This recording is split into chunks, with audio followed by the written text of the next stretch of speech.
Great! Always do it on my own, so I gotta get through it. And the only thing I know is to love what I'm doing. Never give up, never slow, till I finally prove it. How's it going, everyone? For today's Shadowverse video, I'm going to do something a little bit different, and we are going to take a closer look at the game. And I will kind of take some time and explain a little bit as a tutorial to kind of learn the game a little bit if you are unfamiliar with it. So the first thing we're going to do here is we're going to look at all the different classes that are available, and then I will give a brief explanation about each one and kind of what the point of their class is, and then we will move on into a gameplay, just a practice game, where I will kind of explain the mechanics of the game. So first up is Forestcraft. And Forestcraft typically has a lot of low playpoint followers, and playpoint, if you are used to Hearthstone or Magic or anything like that, playpoints are mana. You get 1 playpoint every turn at the start of your turn, and it goes up to 10 and doesn't go any higher. And so Forest deals with a lot of low playpoint followers that have a cards played counter, where based on the number of cards you've played, sometimes other cards will get bonus effects. So if the card says, if you've played at least 4 of the cards this turn, do this thing. And so that's kind of the general focus of Forest, is to play low-cost followers that gain bonus effects when multiple cards are played during the same turn.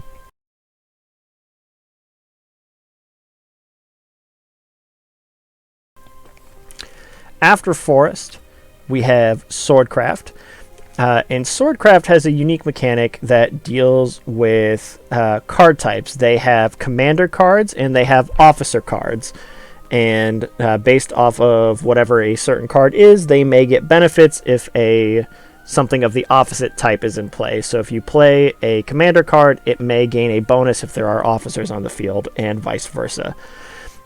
That mechanic is still used a little bit, but it is kind of fading away. Sword's kind of in just a really awkward spot right now, where they really only have the one deck, and even then it's not kind of top tier. But unfortunately, Sword has always been that way, and they kind of get the low end of the stick. But it can still be a really fun class to play. After Sword, we have Runecraft. And Runecraft deals with a mechanic called Spell Boost. And spell boosting is whenever you cast a spell, you add 1 to the spell boost counter on cards that are able to be spell boosted. And so some cards may say, they may start off as a 9 playpoint card, but they may have an effect that's for every time it's spell boosted, reduce the cost by 1. And so if you happen to play 9 spells, then that card's cost gets reduced down to 0, and you can play it for free. And so spell boosting is one of the mechanics of Rune. Each class has different mechanics, but this is the kind of mechanic that they were designed around. And so Rune was designed around spell boosting. After Rune is Dragoncraft, and Dragon is the ramp class. This is the one that plays cards that gives you access to additional play points, so that you can get to higher play point counts faster than your opponent. And so the general goal of Dragon is to play big things and beat your opponent down before they have a chance to kind of match your tempo on the board.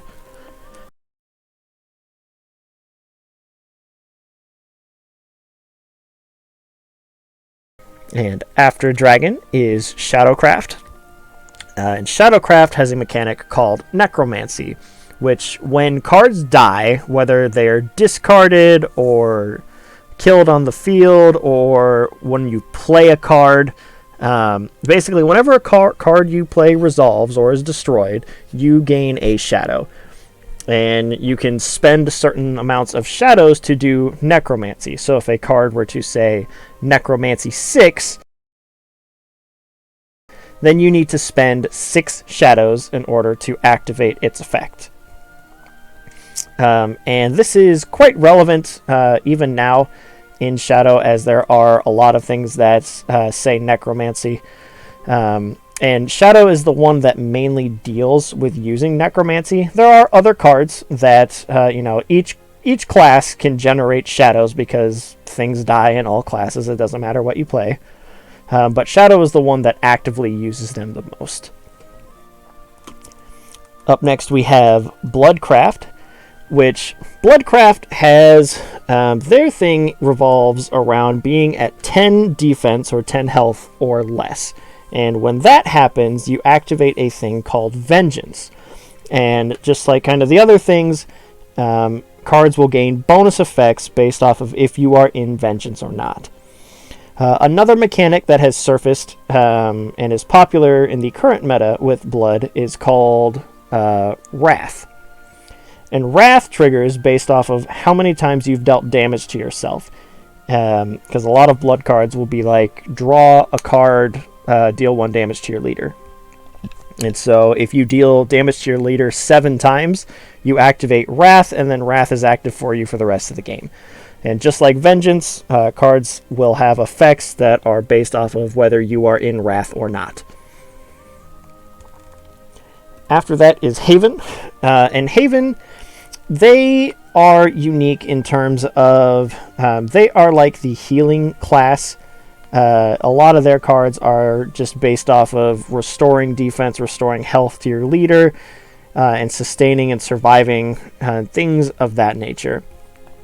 In the past, and still sometimes, just not really right now, the Haven class gets access to powerful amulets, which are cards that when you play them, they have a countdown, and when the countdown reaches 0 and the amulet dies, then you get whatever effect is on it.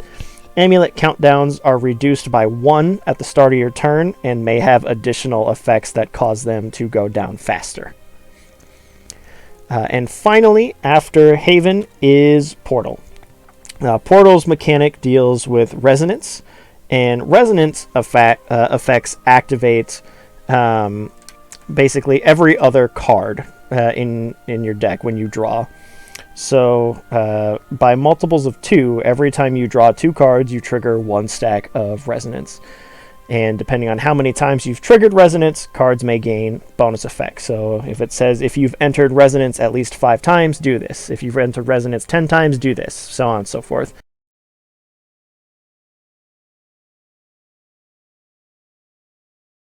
Yeah, so those are all kind of the just general staple mechanics to the decks and what they were designed to do. Some of them have kind of branched away from what they were initially made to do. Some of them embrace it entirely. Things like Dragon, ramping to higher play points is always going to be good. It doesn't really matter, what the format is. Ramping is always good.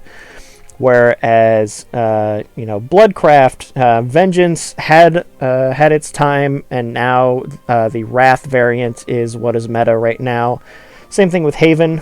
Amulet Haven had its time, and now it is based on healing. So the metas will shift depending on the cards that come out. But at the core, they try and stay similar to what they were originally designed about. From here, we will jump into just a practice game. I'm going to do it on the easiest difficulty just so I can explain everything to you, what's happening in-game. So I'm going to use Buff Dragon here.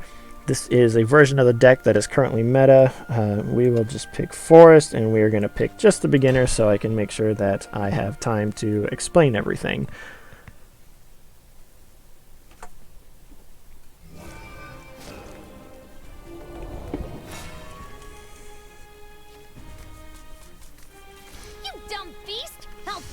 So at the very start of the game, it is randomly decided who will go first and who will go second. Both players get the opportunity to mulligan. They will both draw 3 cards, and you can keep any number of the 3, or you can choose to put any of them back. So if I wanted to, I could put all 3 of these back, but in this case, I want to keep this, and these other 2 I can go ahead and put back for now. You will redraw, and then whatever you draw, you're stuck with. So in this particular game, it was decided that I will go first. So you can see that I have 1 play point here, and this is also shown on the side here.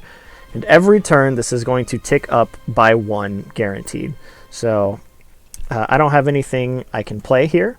So looking at the cards in my hand, the cards in the number in the upper left of the card tells you how many points you have to spend to play the card. So this is 2, this is 2. This says 1 here, but if we read it, it means it can be played for 1 if I accelerate it. So accelerating a card deals with playing a card for cheaper than what its normal cost is. Because if I look right here, this is what it normally is it normally costs 6. But I can accelerate it by playing 1 to do this effect. Deal 3 damage to the enemy leader. Put a random Dragoncraft follower from your deck into your hand. However, I can only accelerate it if it has at least 9 defense, which if I look at it right now, it only has 7. But the purpose of the deck that I'm playing is there are cards that when I play them, it gives things in my deck plus 1 defense. So because it's in my hand right now, if I'd play any of those cards, it's not going to get buffed. So it kind of sucks to have this in hand, but the whole deck is basically cards that are like this, so it's almost guaranteed you're going to have some cards that are not going to be used. So in this instance, I don't have anything that I can play on turn 1, and so I'm going to go ahead and hit my end turn button. And this will pass it over to my opponent, where they will have an opportunity to play their cards. They will go up to 1, and then now it's my turn. I go up to 2. So Dragon Oracle is the staple card in pretty much every dragon deck that you will always play because it's 2 play points, but I gain an empty play point orb. Overflow is a dragon mechanic that activates when you reach 7 play points. So it doesn't matter if you have 7 active or if it's 7 empty. It doesn't matter. When you reach 7, you go into Overflow. And so if Overflow were active for me when I played this, I would get to draw a card. But I'm only at 2, and playing this will put me at 3. And you can see it tick up right on the side here. So now I'm at 3. And so when I end my turn and it comes back to me, next turn I'll be at 4. Another thing on the field that you can notice is these numbers here and these little jewels that are above them. So Shadowverse has a unique mechanic that revolves around evolving your followers. And some of them, when they are evolved, they gain bonus effects. So whoever goes second gets the ability to evolve first, and they gain an additional evolution point, which is what these markers are up here. So whoever goes second has the ability to evolve 3 times, and they get to evolve starting on turn 4. First turn player gets to evolve twice, and they get their first evolution on turn 5. And so if I look at my Brutal Dragonute here in my hand, you can see that when I evolve him, he gains this effect. So if I evolve him, he lets me deal 5 damage to an enemy follower.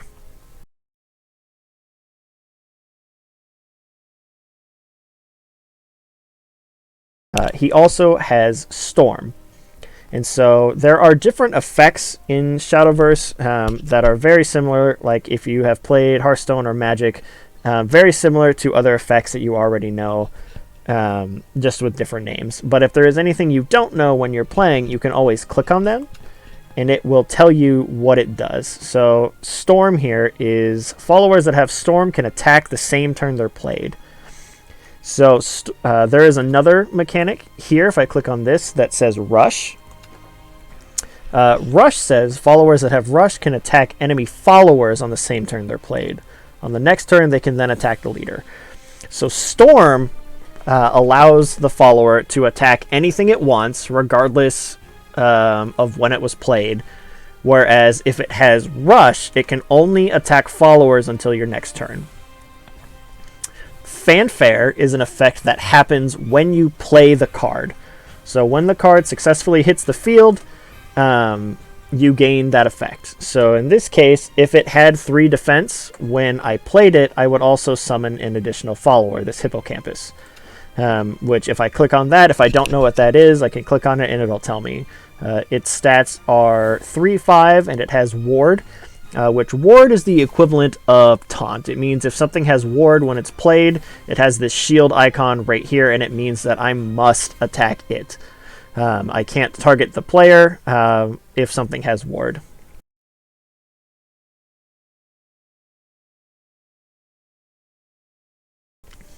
And so the goal of the game is to reduce your opponent's health. Normally, you both have 20 because this is a practice battle on super easy. They only have 10, but normally they have 20, and you want to reduce your opponent's health to 0 to win the game.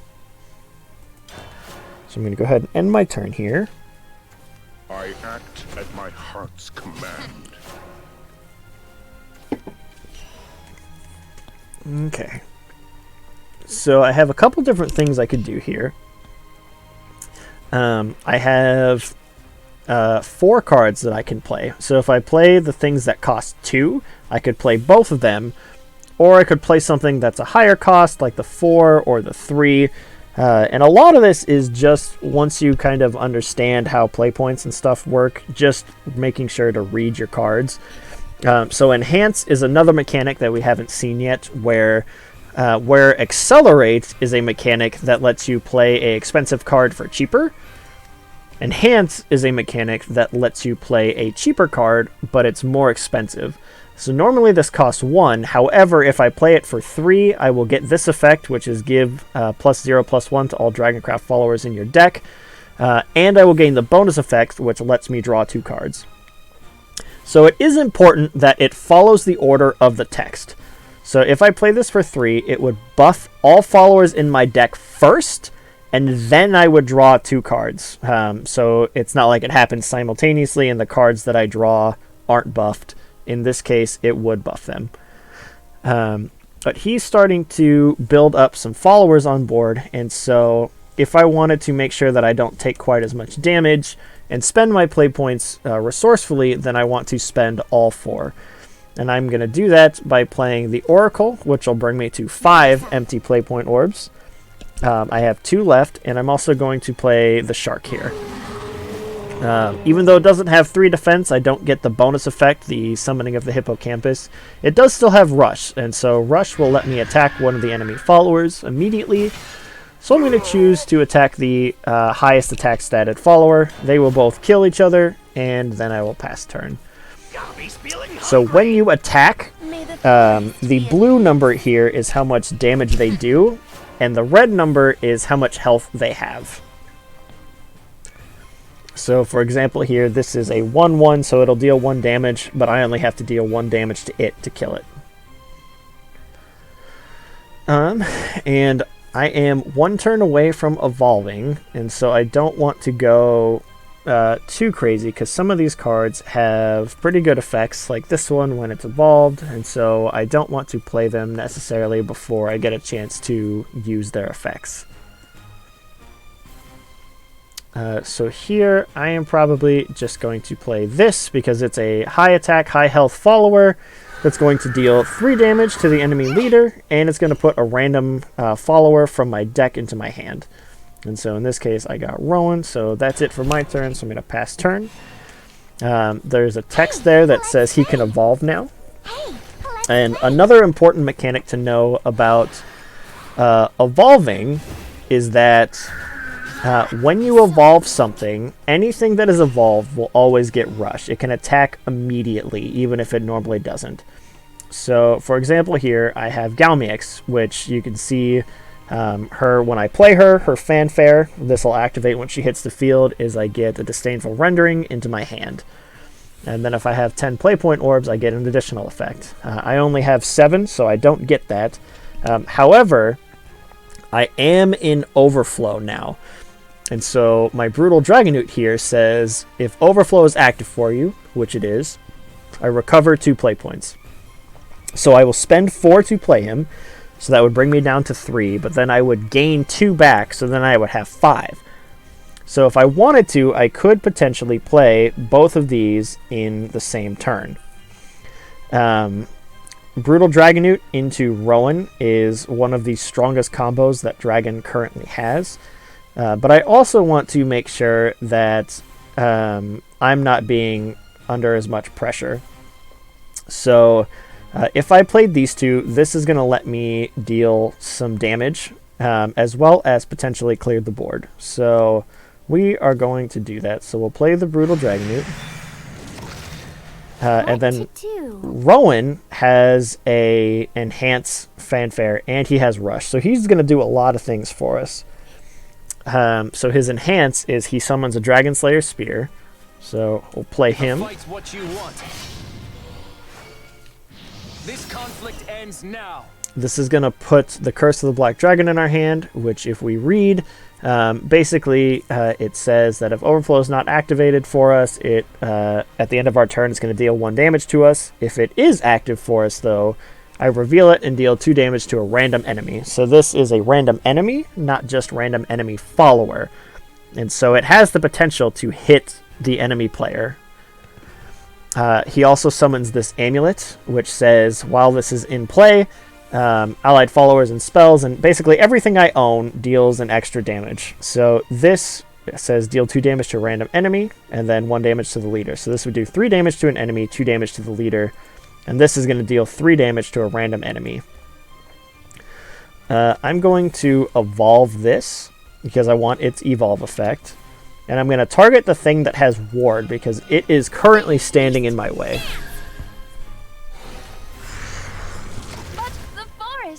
So that's going to kill that. I've evolved this, and it has Storm. So if I wanted to, I could attack here. And this would bring them... It's going to do 6 damage because I have the amulet. So this is going to do 6 damage and bring him down to 1. And then at that, I could take a chance to see if I win the game. Because at the end of my turn, this Curse of the Black Dragon is going to proc. And so I'm going to use Rowan to attack one of his followers, because this is going to give me the best odds at hitting the enemy player. So I have a 1 in 3 chance to hit him. So we're going to end our turn, and we'll see what happens. So unfortunately, we hit the follower, but that's okay, because I have this in my hand, which will deal 2 damage to the enemy leader. You're done for. So you'll notice here that he played a follower that didn't have Rush, but when he evolved it, it gave it Rush, and he was able to trade here. Unfortunately for the computer, I have a way to close out the game in my hand, and so I'm just going to go ahead and do that. But even if I didn't, this would still trigger at the end of my turn, and we would win anyways.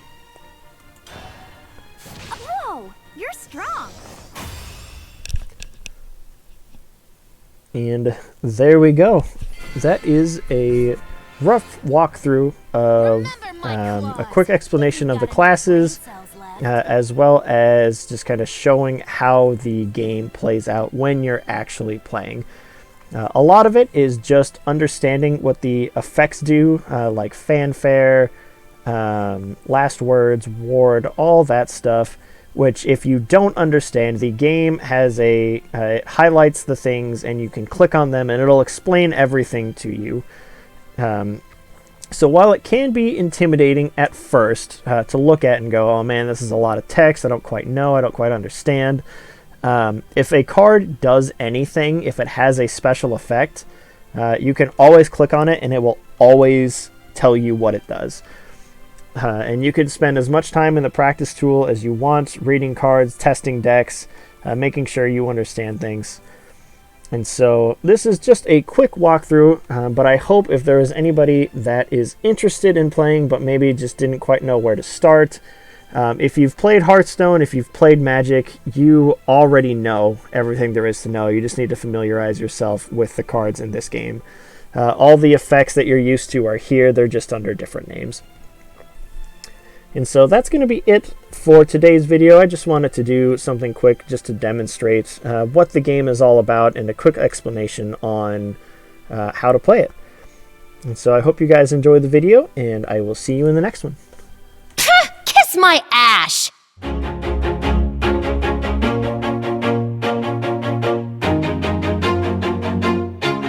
Always do it on my own, so I gotta get through it. And the only thing I know is to love what I'm doing. Never give up, never slow, till I finally prove it. Never listen to the no's, I just wanna keep moving. Keep my head up when I act, head up, that's a fact.